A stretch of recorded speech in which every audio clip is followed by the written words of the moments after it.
now for our focus report. And the US, Ireland, Australia, Germany, Chile, all across the globe, stories of sexual abuse by priests in the Catholic Church have been reported in their tens of thousands. Investigations have concluded that it was in fact endemic. The current Pope Francis promised decisive action and back in 2013 called for an end to the cover-up of the abuse within the Church. He approved the creation of a specific judicial body in the Vatican to judge negligent bishops, but that group was never set up.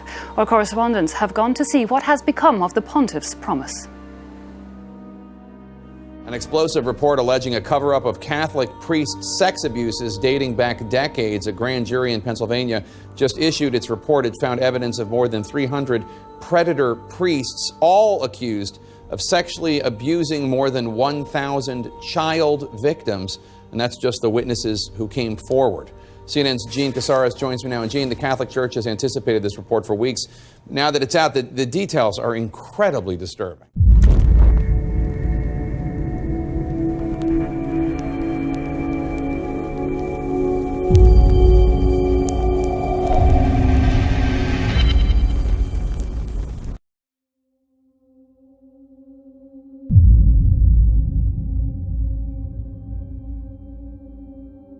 Now to the victim speaking out after that blistering report on child sexual abuse in Pennsylvania's Catholic Church. 300 alleged predator priests, more than 1,000 victims, and 70 years of cover-ups. ABC's David Wright is here with that story for us. Good morning, David. Good morning, Robin. This new report may be the most detailed and disturbing account to date of the church sex abuse scandal here in the United States. The numbers truly staggering, and all of that just from one state, Pennsylvania.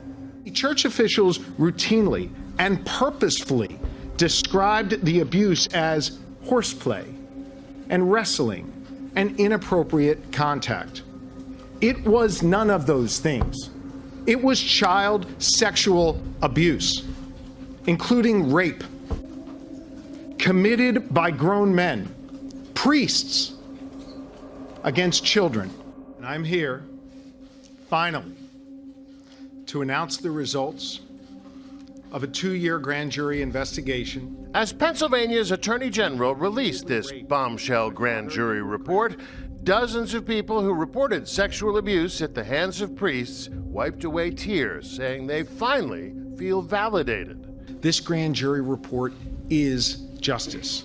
The report names more than 300 predator priests, including one Harrisburg priest accused of molesting 5 sisters in one family back in the 1980s. More than 1,000 victims in all. Some shared their stories in a video. I was groomed starting young. They targeted me because I was fatherless. He would always have his hands on me. In case after case, the report says, church leaders maintained a circle of silence. Predators in every diocese weaponized the Catholic faith and used it as a tool of their abuse.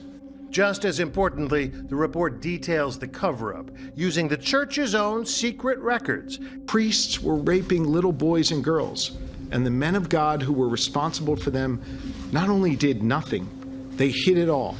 For decades. The victims, or survivors as they prefer to be called, say that they feel like a weight has been lifted, hearing authorities say that. A lot of them in tears. The statute of limitations has long since expired on most of these cases, but it's possible that a few new criminal charges may be filed. And need to be. Yeah, the numbers are just staggering. Yes. Hard to even understand. Thank you, David. Absolutely amazing. You know, Jake, grand jurors say that the pattern by the clergy was pretty much the same. The philosophy was not to help children, but to avoid scandal. Grand jurors say in the report that, quote, avoiding scandal appears over and over again in the documents that were recovered, and they reviewed over 500,000 internal church documents. This 884-page report took 2 years. It was written by 23 Pennsylvania grand jurors who listened to testimony from dozens of witnesses and listened to those documents and read them, alleging child sex abuse in 6 dioceses in Pennsylvania. Grand jurors found that church leaders in every part of the state preferred to protect the abusers and their institutions above all. They wanted to cover up the cover-up. They sought to do the same thing that senior church leaders in the dioceses we investigated have done for decades. bury the sexual abuse by priests upon children, and cover it up forever. And Gene, since so many of these cases are old and cannot be prosecuted, is anyone from the Catholic Church in Pennsylvania taking responsibility? Well, actually, the grand jury has 2 presentments, as they call them in Pennsylvania, for 2 priests that are within the statute of limitations. But the grand jurors say they want to change laws because there were victims in their 80s that remember being sexually assaulted, and that's just too long ago for these priests, if they even would be alive to be prosecuted. All right, Gene Casares, thanks so much. The stories of abuse by men who are given the highest level of trust are grotesque. Those entrusted to minister to their communities used gold crosses, necklaces, symbols of their faith to mark their victims, making them easier to target. A child was stripped naked and forced to stand on a bed and pose as Christ on the cross. One priest confessed to raping at least 15 boys, some as young as 7 years old. Another abused 5 sisters from the same family. And please pay attention. The numbers we are about to go through are both stunning and disturbing. More than 1,000 children were abused in twisted and sadistic cases of exploitation, some of which included alcohol, whips, and holy water. And the state AG says he believes, his office believes, there are even more. The grand jury report names 301 priests, though some remain redacted, but the scope of the abuse is staggering. It's staggering because you only get numbers this big if there are systematic cover-ups going on year after year, and it's not like this is a new story. Year after year is right. This report covers allegations over more than 70 years, starting in the 1940s across the state. Church officials allegedly helped cover up the disgusting abuse by moving priests, even giving one who left the church a job reference to work at Disney World.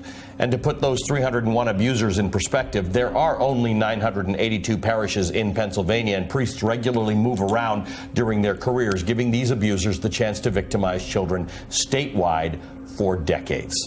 This problem touched every single diocese in the state, and it reaches far beyond Pennsylvania, something all 1.2 billion Catholics across the planet will have to reckon with. The state attorney general presented a video giving the survivors an opportunity to share their stories in their own words. Here's a bit of that video. I grew up in a small western Pennsylvania town, Johnstown, Pennsylvania. I grew up in Bethlehem. Anhot, which is like right behind Steel High School, Steelton area. I was groomed starting young. The day I met him, I was around 18 months old. They targeted me because I was fatherless. We were taught, I mean, the priests and the nuns are God. Just think, like, the word God makes me think of him, and I just... Who would have believed me? A priest in 1948 or 47 would abuse you? Would do that? Never heard of such a thing because they covered it up. It doesn't ever go away. It has an effect on you for the rest of your life. And I'm a survivor. It's very lonely. Especially when it's your word against God's. Wow, your word against God's. They covered it up year after year. There is still no comment this morning from the Vatican about that devastating report that identified more than 1,000 child victims of predator priests over 7 decades. For many, Pope Francis' silence is deafening. At Wednesday's appearance in St. Peter's Square, a noticeable omission. Pope Francis not saying one word about the shocking grand jury revelations in Pennsylvania. Horrific allegations that 300 predator priests violated more than 1,000 children, enticing them with alcohol or pornography, ending in molestation or rape. He prayed for the victims of the Genoa Bridge collapse, but offered no comfort to the abuse victims. Raising the question for many Catholics, where is the signature compassion this Pope has become known for? From sharing his birthday meal with the homeless to spending time with the sick and disabled, even bringing Syrian refugee families to Italy on the papal plane. We actually know how furious the Pope is about it. We actually know how frustrated he is about it. New York's Cardinal Dolan says that omission should not be misinterpreted. He was somewhat defensive of the bishops in Chile, and he found out, boy, that was a mistake. I should have listened to the victims more. So he's learned the hard way, like we have. In this country, while there have been words of apology, so far little action by the U.S. bishops, especially about those church leaders the grand jury said covered it up by moving abusive priests around. Again, all eyes turn to Rome. If only the Pope is someone who can discipline or take action in a bishop, then the people in the pews are definitely calling for the Pope to do that. Sean Doherty, who says a priest abused him, is not waiting for the Vatican. He's putting his faith in the Pennsylvania legislature, working to convince that body to eliminate the statute of limitations for child sexual abuse. I don't know what is more shocking or more on than this report. So if this doesn't do it, I mean, we're in real trouble as a society, I think. Now, whenever a story like this is in the news, more people come forward, and that's what's happening in Pennsylvania. The Attorney General's office reports its hotline has gotten more than 150 phone calls and emails since that grand jury report was released on Tuesday. And I'm sure so many people are waiting for Pope Francis and probably wondering why nothing was said recently and wondering when he'll speak. Right. Well, we know he's going to Ireland a week from Saturday. That's another country that has just been ravaged by abuse. And he is expected to address the overall issue of abuse there. And then he will have one of his famous in-flight news conferences on the way home. And you know a lot of questions about this very subject will be asked. All right. Anne, thank you for keeping on this story. Sure. Thank you, Anne.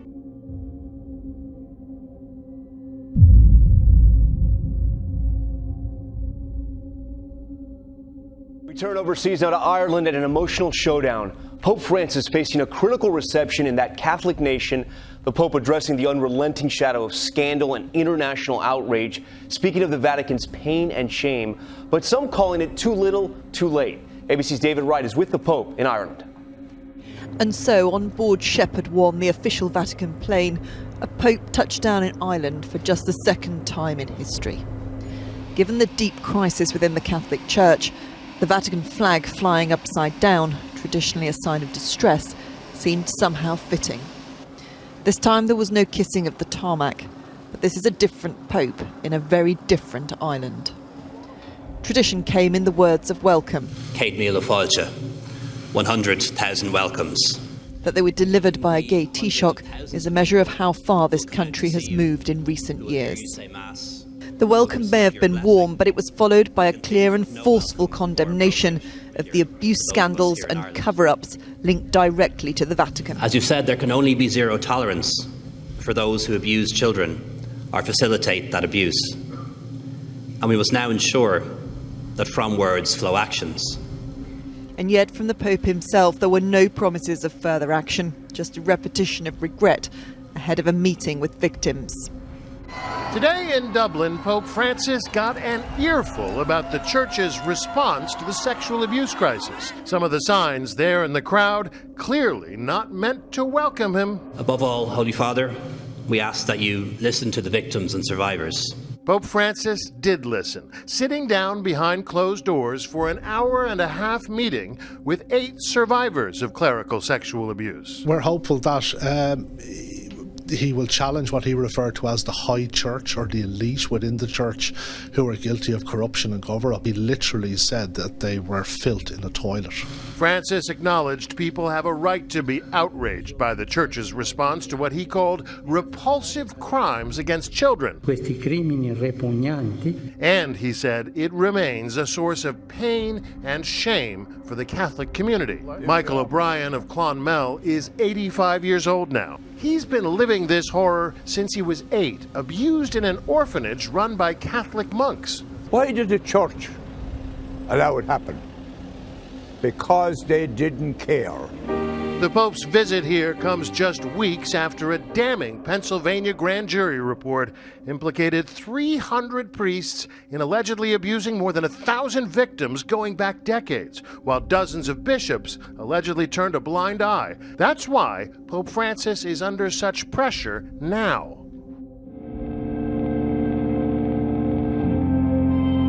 This Pope is visiting a completely different country to his predecessor.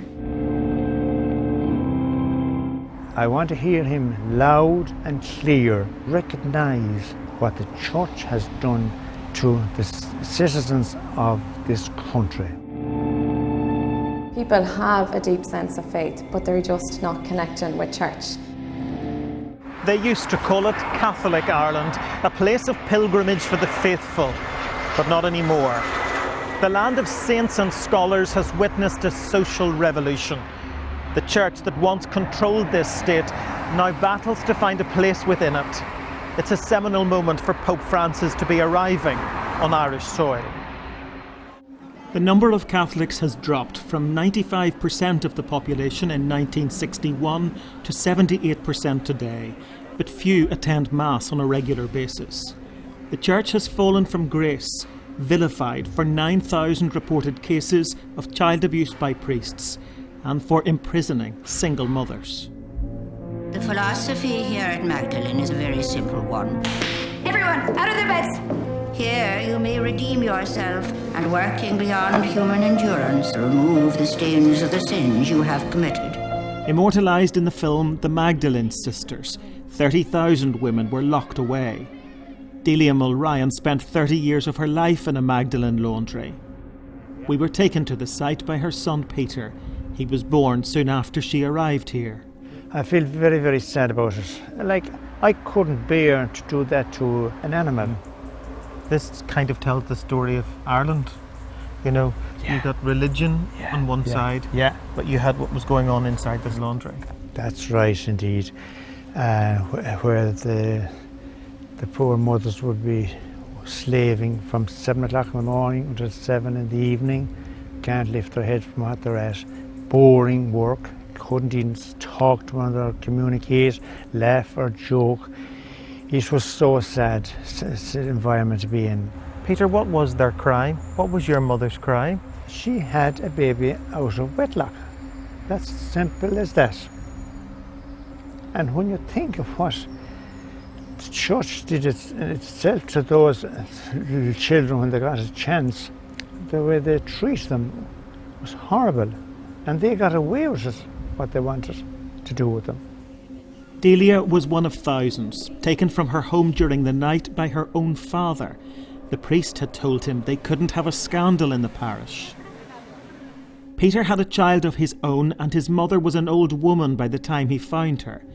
He's still searching for his baby sister and suspects the church sold her to a family in America. I think she could be alive still with all the denials that ever anybody sold off from this country to America. Now we discovered there's thousands.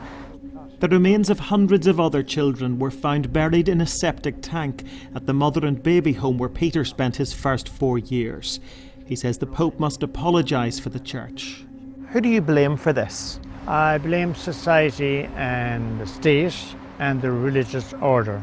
The religious order ran this country the way they wanted it. Good morning.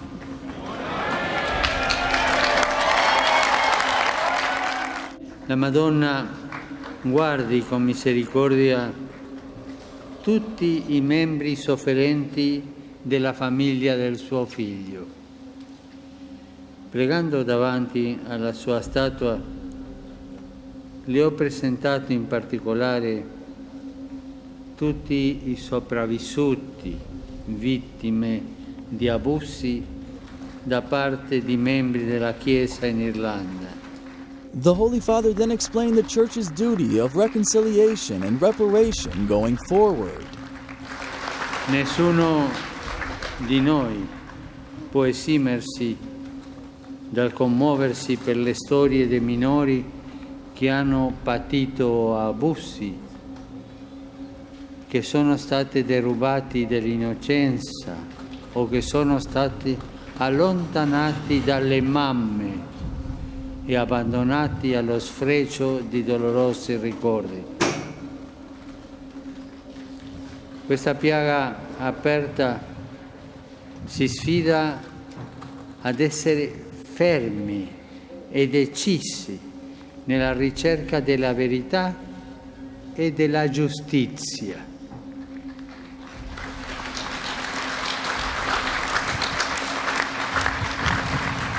imploro il perdono del Signore per questi peccati, per lo scandalo e il tradimento avvertiti da tanti nella famiglia di Dio. His words have done little for those he sought to address. I'd wanted the Pope to have said the same thing I've been asking popes to say for 20 years, that the Vatican has implemented a willful, deliberate cover-up of the rape and abuse of children, the crimes of the clergy against women, against vulnerable adults, against children, and that it did so underpinned by its laws and its norms to protect the institution, its power and its money. The last time the Pope Mobile toured Ireland, millions were on the streets. There are fewer now, a reflection of how much Ireland and the Church have changed. For many here, the presence of the Pope is a delight and a joy. But for others, there are serious questions about this visit. The Church is no longer dominant as it once was, and this is the Pope's attempt to try and ensure it remains relevant. That is quite a challenge, a situation that would have been unthinkable during the last papal visit.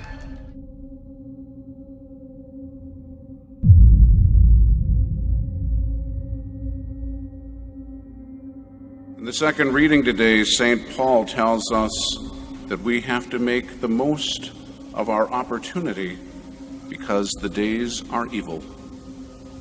We aren't just simply living in days that are evil, we are living in the days that Isaiah spoke about.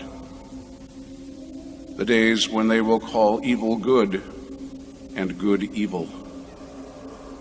And we have been brainwashed into thinking that evil things are okay. They're not. So from this point forward, what I am about to say is completely politically incorrect. And if you have young ears that you don't want to hear it, you may want to take a 15-minute walk. In the last couple of weeks, we have heard some pretty unfortunate things. A cardinal of the church who abused children and young men, and now in Pennsylvania, the grand jury report, 301 priests violated more than 1,000 children. And on top of that, we have the Episcopal cover-up. The word Episcopal means bishops. So the cover-up by the bishops. And it's not just simply a cover-up. It's an agenda. If you listen carefully, since 2002, when all of this broke, the bishops keep on coming back to the same point. Pedophilia. It's pedophilia, it's pedophilia, it's pedophilia. No, it's not. In fact, the John Jay Institute, the group that the bishops themselves hired to look at what was going on, came back and said, this is a homosexual problem. 86.6% of all of the abuse cases were on post-pubescent males. And the bishops told them, no, you go back and you rewrite it and you say that it isn't a homosexual problem. So they came back and said, well, 86.6% of this is all about post-pubescent males, but it's not a homosexual problem. Like, really? So pedophilia is the violation of prepubescent children. Less than 3% of all of these cases were pedophilia. Ephebophilia is the violation of post-pubescent children, pederasty, particularly post-pubescent males. That's what we're dealing with here. Now we need to make an important distinction. There are some very, very good people who struggle with a homosexual orientation. All of us struggle with different things. That doesn't mean that we're a bad person just because we have certain weaknesses. And the church recognizes that that orientation is not evil. It is the activity which is evil. And so for these men who want to live a good life and are trying to fight against those temptations and the struggles, this is a cross. And it is a huge cross that they have to carry. In fact, you can think how much God loves these people. the guy who is struggling and trying to live a good life. It's a good person with a weakness. And that's the distinction that we need to keep in mind. And so the church is very clear that even for men with a deep-seated homosexual tendency, that they are not to go to the seminary. Now, that's not because the church is being discriminatory or hates these people, but rather because the same principle, if you look at it and say, would you take somebody who is struggling with an alcohol addiction to a bar? It's a point of temptation. We don't allow men into women's convents because it's not going to be long before somebody's going to be having problems. And that's what the church is looking at, to say this is not good. The people that we're having a problem with come from two different groups. And understand there is an intentional and malicious infiltration of the church for the purpose of destroying her from within. This is what you need to understand. When I was in the seminary, it was one of the worst seminaries in the nation. In 1983 is when our seminary was at its absolute worst. I started there in 85. It was getting slightly better. But these people were so arrogant, I should point out, when I was in the seminary, if you were not homosexual or radical feminist, you were in big trouble. One of the professors actually was arrogant enough to stand up in front of the class and say, Martin Luther had the right idea, but he did it the wrong way. He left the church. You can't change the church from the outside, you can only change it from the inside, so we're not leaving.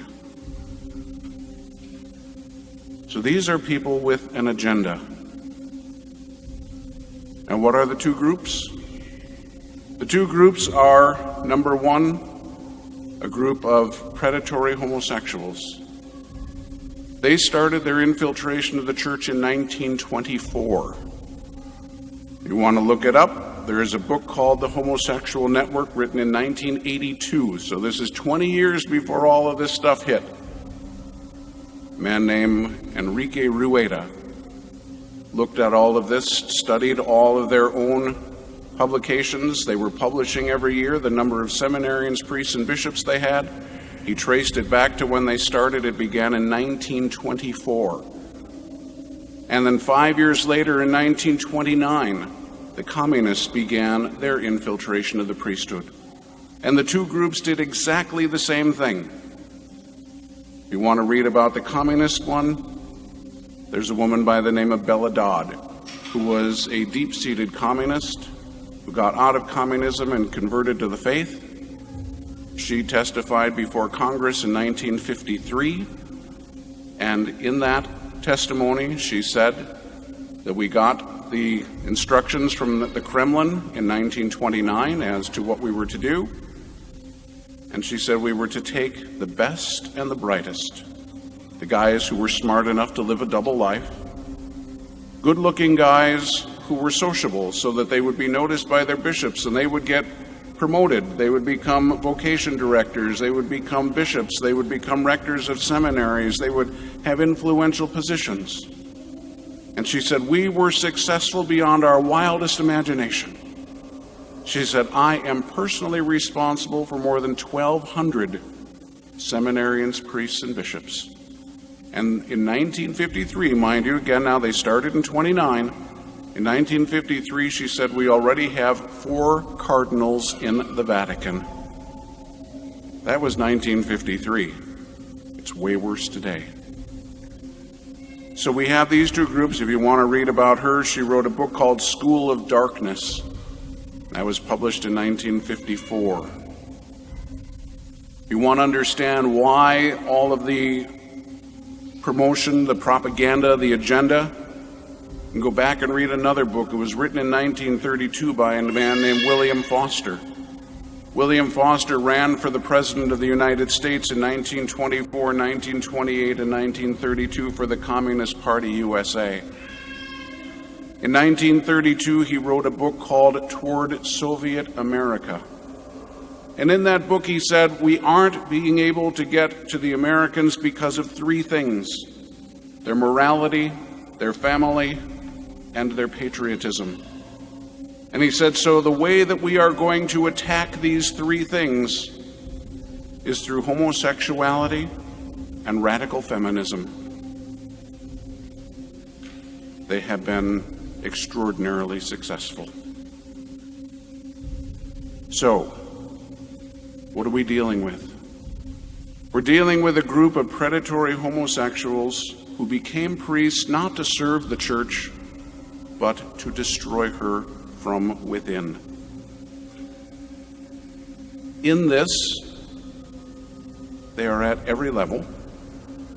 There's an article that just came out from the Catholic Register in which 6 priests from the Newark diocese were interviewed, and they spoke about the homosexual network in their diocese. It's in all of them, not just in Newark. They cover up for one another. They share their victims with one another. They do all kinds of horrible things. It is so widespread now that there is actually talk on the federal level of using the RICO laws against the church because of this kind of nonsense that's been going on. And people ask, why don't the good priests speak up? I was talking to a friend of mine the other day. He looked at me and he said, I've known about this for 50 years and you've known about it for 40 years. I said, yep, it's about time it's coming out. So why didn't somebody speak up? Number one, if I would have stood here even a couple of years ago, would you have believed what I'm telling you? Number two, who were we supposed to go to? It was at every single level, all the way to the top. If you wanted to be ordained a priest, you couldn't say a word. And even as a priest, you can't. Again, these priests that were interviewed in the Catholic Register were interviewed only because of anonymity. They required anonymity because they were afraid of what was going to happen to them if the bishops and the people of the chancery found out who it was that spoke. These people have that much power. Now, if we just use the McCarrick situation, since that's been in the news, everyone is disgusted with what this man did to boys and to young men, and rightly so. But anybody, by the way, who thinks that all of this is just great, they're such nice people and they're no different, look at what McCarrick did. That is what predatory homosexuality looks like. These are not nice people who are just like everybody else. But as disgusting as all that is, think about the fact that this man was in the pulpit for 50 years. He sat in the confessional. He was in a bishop's office making decisions about priests' lives, about diocesan finances, about the direction of the diocese, and so on. He served on Vatican commissions. He was a consultant to the Vatican. He made lots of bishops. What kind of advice do you think somebody struggling with some sexual problem in the confessional would have gotten from somebody like this? What kind of men do you think might have been elevated to be bishops by somebody like this? Do you now understand why all that we get is fluff and stuff instead of good homilies? You understand why the moral problems in the diocese in the world aren't being addressed? That's what it's about. Where's the doctrinal integrity? Where's the moral teaching? If somebody's not living it, they're not going to teach it. Now there are, after this grand jury report came out a few days ago from Pennsylvania, there are several more states already talking about doing their own grand jury investigation. It'll probably go all over the place, so I say that to simply say there's going to be more in the news coming up. And as sad as this is, we need to recognize that it is actually something very good. It is the purification of the church. But remember that our faith is not in priests, it is not in bishops or cardinals, it is not even in the Pope. Our faith is in Jesus Christ, period. And we need to keep our focus on Jesus. He is the one who founded the church. He is the one who promised that the jaws of hell would not prevail against her. So this is a time of trial for the church. And the church is going to appear to be destroyed. The church is Jesus Christ. Look at what happened to Jesus. His apostles had to make a decision. Were they going to remain faithful all the way up to Calvary, or were they going to run away? You and I now have to make that same decision. Are we going to remain faithful, or are we going to run away?